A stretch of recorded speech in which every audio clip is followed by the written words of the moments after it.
الحمدللہ اللہ تبارک و تعالیٰ کا لاکھ لاکھ شکر اور اس کا احسان ہے کہ جس نے ہمیں توفیق عطا فرمائی اور آج کی اس خوبصورت بزم میں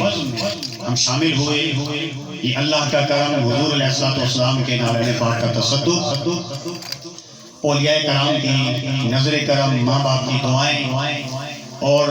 ہمارے استاد محترم جناب محمد علی شجاع صاحب کی تربیت. الحمدللہ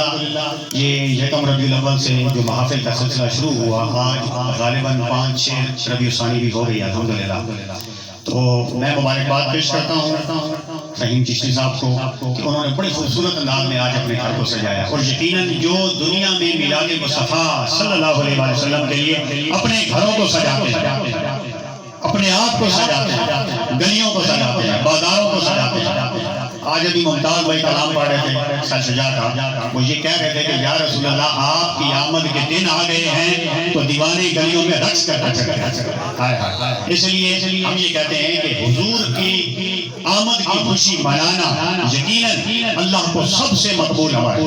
اس لیے کہ جب اللہ ہمیں نعمتیں دیتا ہے، ہمیں بیٹے عطا کرتا ہے، ہمیں رحمتیں عطا کرتا ہے، تو ہمارا دل کرتا ہے کہ یار ہم پھولے نہ سمائیں، پوری دنیا کو بتائیں کہ اللہ نے اتنا کرم کر دیا، اتنی نعمتیں عطا کر دی. مگر جو اللہ کی نعمت عظمیٰ بن گیا، نعمت کبریٰ بن گیا، سب سے بڑی نعمت، اگر اس کی آمد پر چرچے نہیں ہوں گے، خوشیاں نہیں ہوں گی، تو پھر ساری کائنات کی ساری خوشیاں،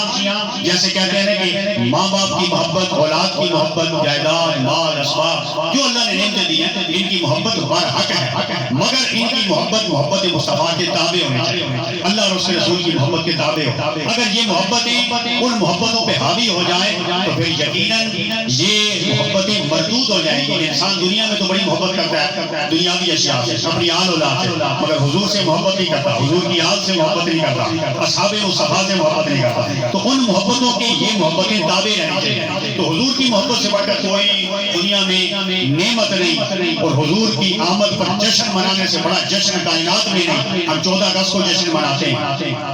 ہیں کہ نہیں؟ جشن نزول قرآن منایا جاتا ہے، ہر ادارے میں، ہر درسگاہ میں یہ جشن منائے جاتے ہیں، کیے جاتے ہیں، بچوں کی پیدائش پہ کیے جاتے ہیں. تو کائنات کے سارے جشن آمنہ کے نام کے قدموں پہ قربان.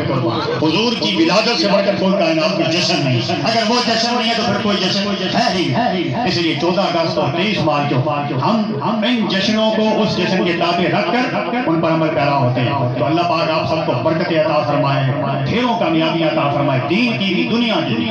فہیم بھائی کی یہ سنت پہ عمل کرتے ہیں اپنے مامو جان جناب قربان حسین چشتی صاحب کی، کہ وہ بھی معذور تھے، معذوری کے باوجود نہ صرف وہ محافل میں شرکت کرتے تھے امجد بھائی، بلکہ سب سے اچھے منتظم بھی،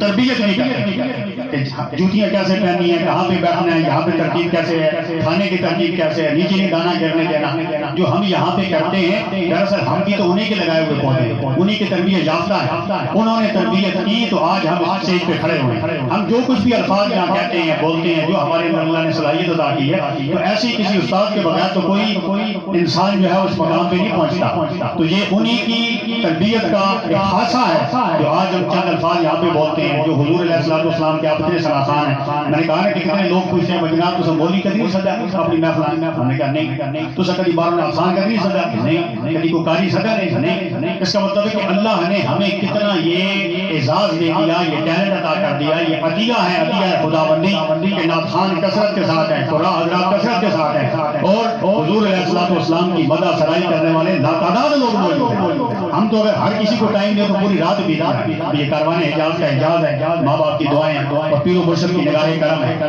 اللہ پاک آپ سب کو ڈھیروں دنیا اور دین کی کامیابیاں عطا فرمائے. اور جس انداز میں آج انہوں نے اپنے گھر کو سجایا، باری تعالیٰ کروڑوں رحمتیں اور برکتیں نازل فرما. ان کے گھر پر ان کے والدین محترم کو کثیر حصہ عطا فرما. ان کی جو دنیا سے عاجزہ خارج چلے گئے، باری تعالیٰ ان کو وافر حصہ عطا فرما. میں تھوڑا سا خطاب یہاں پہ کرتا لیکن چھوٹی سی مجبوری ہے، مجھے جانا ہے. دعا کرتے ہیں اور اللہ پاک آپ کے جذبوں کو سلامت رکھے.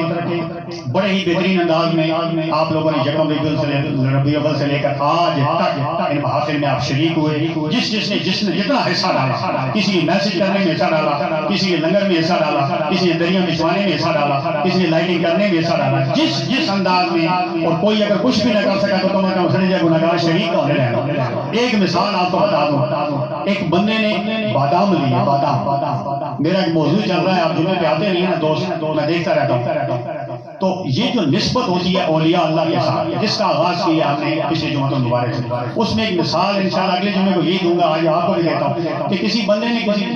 نے بادام لیے اور بادام لینے کے بعد چھلکوں کو اتار دیا، اس کے جو چھلکے تھے، جو اس کے اوپر باریک سا چھلکا ہوتا ہے وہ بھی، اور اس کے اوپر جو موٹی تہ ہوتی ہے چھلکے کی وہ بھی اتار دی۔ تو کسی نے پوچھا کہ جناب بادام کے ساتھ جب تک یہ چھلکے لگے ہوئے تھے تو ان کی بھی قدر و قیمت تھی، جب یہ بادام کی گری سے علیحدہ ہو گئے، وہ خول علیحدہ ہو گئے، وہ چھلکے علیحدہ ہو گئے تھے، تو وہ خول جو اس گری کی حفاظت کے لیے معمول تھے، مگر علیحدہ ہونے کے بعد ان کی کوئی ویلیو نہیں رہی۔ جو اللہ کے ولیوں کے ساتھ لگ جاتے ہیں، جو بارگاہ مصطفیٰ سے جڑ جاتے ہیں، ہوتے کچھ نہیں ہے مگر اس نسبت کی وجہ سے اللہ پاک نے مقام عطا کر دیا۔ تو اپنے انداز میں، اپنی حیثیت میں تو ہم کچھ نہیں ہیں، مگر یا رسول اللہ کل قیامت کے دن جب آپ کا واسطہ رب کی بارگاہ میں پیش کریں گے، آل مصطفیٰ اور حسنین کریمہ اگر ہمارے ہاتھ میں ہاتھ اٹھا دیں اللہ کے حضور، آئے ہاتھ تو پہ شفاعتیں ہوں گی کہ نہیں ہوں گی؟ اور جب حسنین کریمہ ہاتھ اٹھا دیں گے، اور جب سیدہ کائنات حضرت فاطمہ الزہرا اور سیدہ کائنات جناب حضرت زینب رضی اللہ تعالیٰ عنہ بارگاہ مصطفیٰ میں عرض کر دیں گی کہ نانا جان یہ آپ ہی کی اولاد ہے، جب آپ کا میلاد آتا تھا یہ آپ کے دیوانے، یہ آپ کے مستانے، یہ آپ کے نوکر، یہ آپ کے خادم یا رسول اللہ آرام کو ترک کر دیتے تھے، چھوڑ دیتے تھے، سردی تھی یا گرمی تھی، یا رسول اللہ جو اللہ نے ان کی جیب میں رزق عطا کیا تھا والی تعالیٰ وہ یا رسول اللہ وہ آپ کے میلاد پہ خرچ کرتے تھے۔ نانا جان ہم گواہی دیتے ہیں آپ کی بارگاہ میں، آپ اللہ کی بارگاہ میں ہاتھ اٹھا دیجیے، جب دست مصطفیٰ بارگاہ خدا میں اٹھ جائے گا دوستان محترم، تو ہم